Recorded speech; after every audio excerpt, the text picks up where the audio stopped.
نماز کا بھی جو بہن کا سوال تھا کہ ہم نماز کے بیچ میں ہوں یا نماز مکمل کر چکے ہوں، پھر یاد آئے کہ نیند آ گئی تھی یا اونگ گئے تھے، تو وہ اس میں کفارہ کوئی نہیں ہے، اس نماز کو وضو کرنے کے بعد دوبارہ ادا کیا دوبارہ سے ادا کیا جائے گا پوری نماز مکمل۔ اگر نماز کے درمیان یاد آیا کہ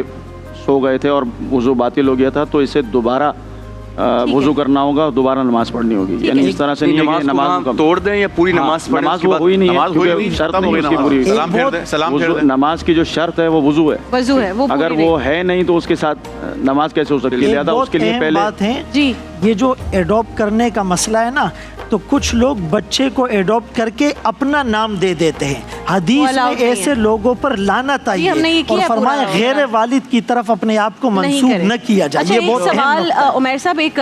بچی نے کیا ہے کال پہ، وہ پوچھ رہی ہیں کہ جو مخصوص ایام کے روزے بچیوں کے چھوٹ جاتے ہیں، وہ کہیں ہماری والدہ نے ہمیں کبھی ترغیب نہیں دی کہ یہ روزے میں رکھ، تو وہ اب اتنے سال کے روزے ہو گئے تو کیا یہ ہمیں معاف ہو جائے گا کیونکہ والدہ نے نہیں بتایا، یا ہمیں اب وہ اگر 10-12 سال کے روزے ملا کر رکھنے تو ہمیں رکھنے پڑیں گے تمام روزے؟ دیکھیے، شرعی عذر کی وجہ سے اگر